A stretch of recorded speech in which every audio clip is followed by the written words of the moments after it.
The Werewolf by Angela Carter. It is a northern country. They have cold weather, they have cold hearts. Cold, tempest, wild beasts in the forest. It's a hard life. The houses are built of logs, dark and smoky within. There will be a crude icon of the Virgin behind a guttering candle, the leg of a pig hung up to cure, a string of dry mushrooms, a bed, a stool, harsh, brief, poor lives. To these upland woodsmen, the devil is as real as you or I, more so.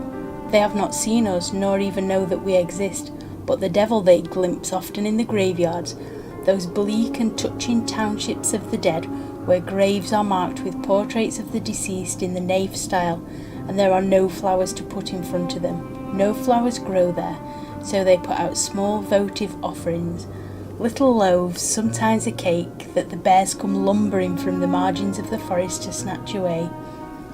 At midnight, especially on Witches' Night, the devil holds picnics in the graveyards and invites the witches. Then they dig up fresh corpses and eat them. Anyone will tell you that. Wreaths of garlic on the doors keep out the vampires.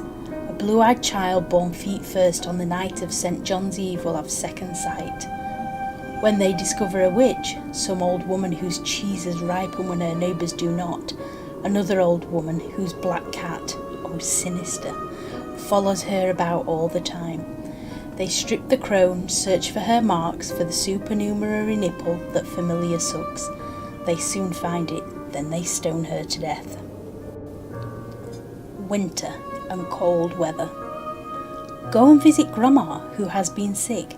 Take her the oat cakes I've baked for her on the hearthstone, and a little pot of butter. The good child does as her mother bids. 5 miles trudge through the forest. Do not leave the path because of the bears, the wild boar, the starving wolves. Here, take your father's hunting knife. You know how to use it. The child had a scabby coat of sheepskin to keep out the cold.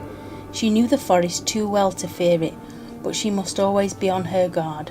When she heard that freezing howl of a wolf, she dropped her gift, seized her knife, and turned on the beast. It was a huge one, with red eyes and running grizzled chops. Any but a mountaineer's child would have died of fright at the sight of it. It went for her throat, as wolves do, but she made a great swipe at it with her father's knife and slashed off its right forepaw. The wolf let out a gulp, almost a sob, when it saw what had happened to it. Wolves are less brave than they seem. It went lolloping off disconsolately between the trees as well as it could on 3 legs, leaving a trail of blood behind it.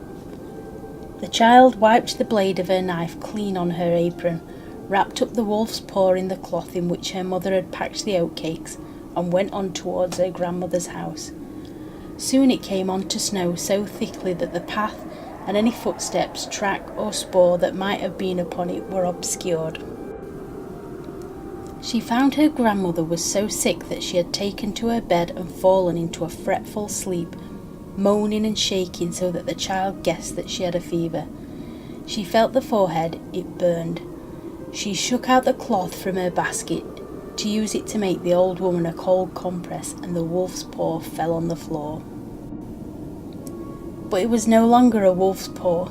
It was a hand chopped off at the wrist, a hand toughened with work and freckled with old age. There was a wedding ring on the 3rd finger and a wart on the index finger. By the wart she knew it for her grandmother's hand.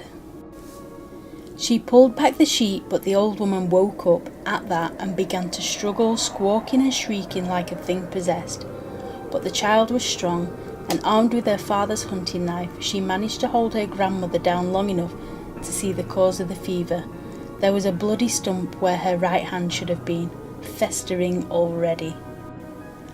The child crossed herself and cried out so loud that the neighbours heard her and came rushing in. They knew the wart on the hand at once for a witch's nipple. They drove the old woman, in her shift as she was, out to the snow with sticks, beating her old carcass as far as the edge of the forest, and pelted her with stones until she fell down dead. Now the child lived in her grandmother's house. She prospered.